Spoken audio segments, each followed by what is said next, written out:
नमस्कार। मैं हूं डॉक्टर शैलेश मोदनवाल। श्रेया ज्योतिष केंद्र में आप सभी का हार्दिक स्वागत करता हूं। जैसा कि शारदीय नवरात्र चल रहा है, भगवती आदिशक्ति महामाया की उपासना का सर्वोत्तम दिन चल रहा है और देवी भगवती की चर्चा, उनके चरित्र का गुणगान इस अवसर पर बहुत लाभदायी है।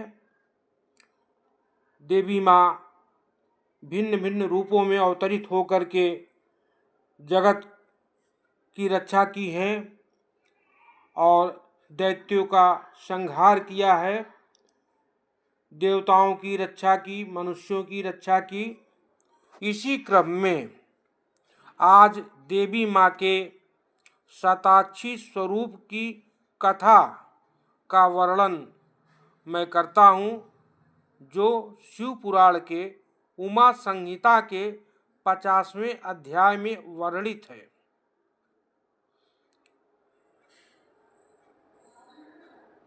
कथा इस प्रकार है। जब दुर्गम नामक दैत्य ने वेदों को अपने अधीन कर लिया, जिससे संसार में लोग वेद विहीन कर्म करने लगे, अर्थात वैदिक क्रिया नष्ट हो गई, जिसके कारण 100 वर्षों से इस पृथ्वी पर वर्षा रुक गई, फसलें सूख गई और मनुष्यों के साथ जीव जंतु एवं अन्य प्राणी भी भूख प्यास से मरने लगे। लोगों को इस पीड़ित दशा को देखकर देवताओं ने योग माया आदि शक्ति जगदम्बा का स्तवन किया और देवताओं के स्तवन से देवी माँ प्रसन्न हुई और माँ ने शताक्षी रूप धरकर देवताओं को दर्शन दिया तथा अपने सहस्त्र नयनों से 9 दिन व 9 रात्रि लगातार रोती रही और इस तरह माँ के अविरल आंसुओं की धारा से पृथ्वी जलमग्न हो गई एवं फसलें हरी भरी हो गई।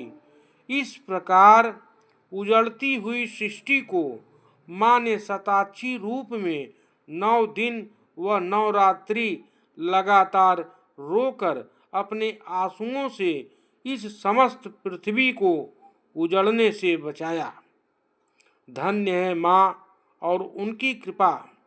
तभी से माँ शताक्षी रूप में भी पूजित होने लगी। इस प्रकार 9 दिन और 9 रात्रि में माँ की कृपा का अनुपम रहस्य छिपा हुआ है। तो यह था भगवती देवी शताक्षी के स्वरूप, उनकी कथा का वर्णन, जो शिव पुराण के उमा संहिता के 50वें अध्याय में वर्णित था। आप लोगों के सम्मुख मैंने बताया। आप लोग इस कथा को श्रवण करें। शिव पुराण के उमा संहिता के 50वें अध्याय में देख भी सकते हैं और माँ का गुणगान कर जीवन को धन्य बनाएं। जय माता दी। फिर मिलेंगे अगले वीडियो में। तब तक के लिए नमस्कार।